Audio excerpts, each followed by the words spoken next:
Welcome back, everybody. I have a huge announcement. Yeah, that's right. All the metal finally came in for the cage, so Colton already started bending the main hoop, but it's all finally here. Really happy about that. Right away, I'm going to do an update on the parts that have come. I know I talked about some in the last video, but a lot more have arrived, so let's jump through it real quick. I have the Street Faction door cards that'll go in. I actually changed my mind on the seating, so you'll see the Sparco seats over here, and I believe the other one is over there. But I decided I wanted two matching seats. They stopped making the Sparco in this style last year, which is just sucks. But I decided to go with some OMP seats, so I grabbed those from the same place. They're not as comfortable, but they'll be just fine. It's a race car, I'll get over it. So we talked about the turbo rebuild. We have the hook for the steering wheel, some little odds and ends, race equip harnesses. ACT clutch, this is a 6-puck, did come in. The Mishimoto radiator we talked about, white line parts, the Turbo Smart, we have the throttle cable. I got the AEM fuel pump, so that came in. The Excessive Engineering motor mounts are here. That's those in the center.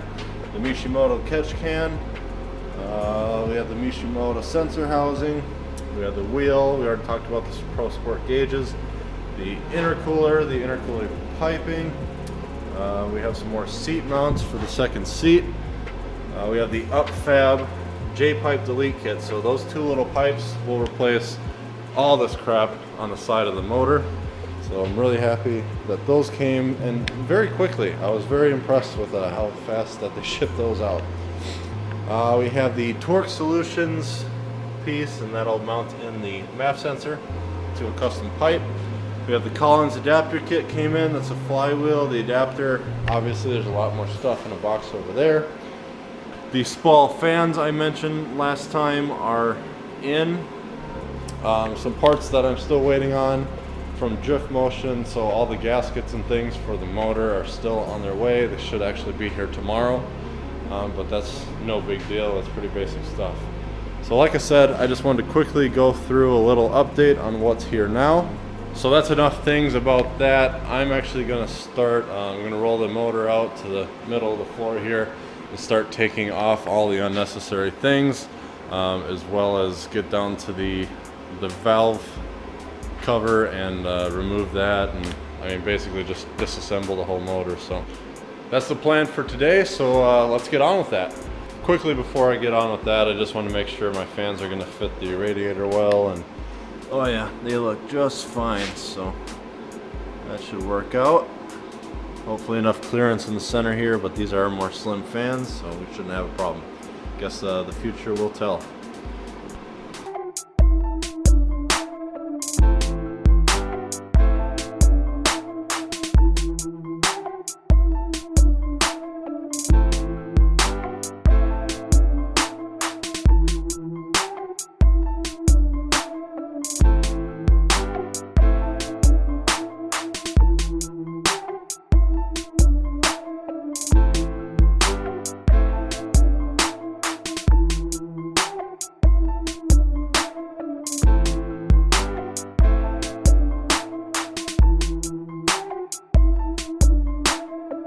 Well, that's going to be it for today. So as you can see, I got the J-pipe set up off, which we talked about. The manifold and the turbo is all off.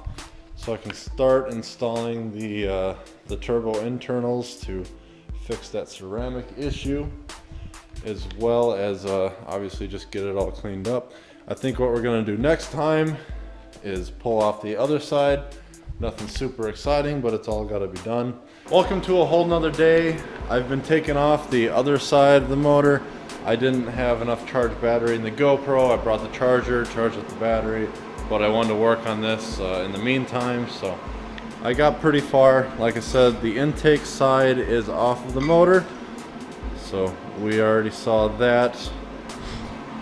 What I did find in this intake manifold is some oil. You can see that's coming through. I'm hoping that's just because of the positive crankcase pressure, and the oil catch can will help that a bit, but everything else looks pretty good. We have the fuel rail out. Looking at the injectors, they all look fine to me.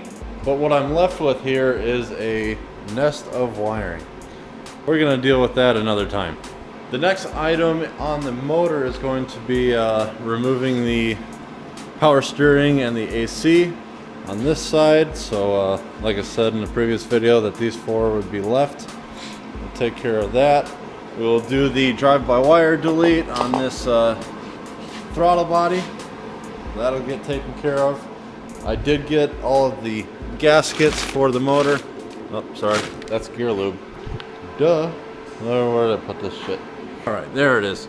So we have a rear main seal.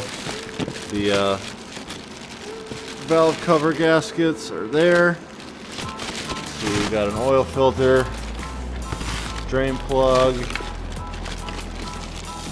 cover for the trans. Like I said, some miscellaneous stuff, and I also have the fuel cut dispenser.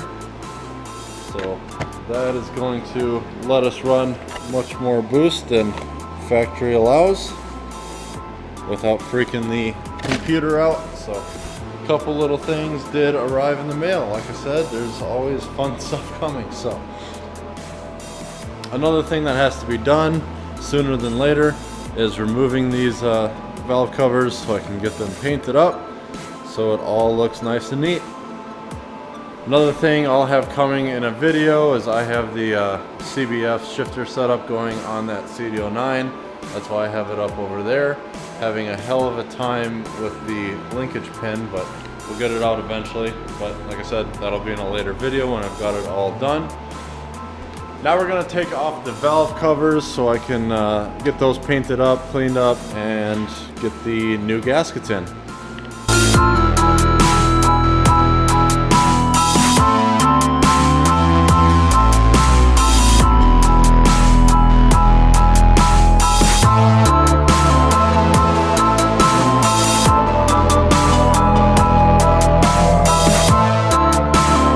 Unfortunately, I did find one odd thing here. So I got the valve covers off, as you know, and it looks like this one was broken off and then they just tried to seal it. And it looks like this one might be the same way, but the piece didn't come off when taking it off, which is actually a little nuts. So this is it right here. So it looks like I'll be looking for new valve covers.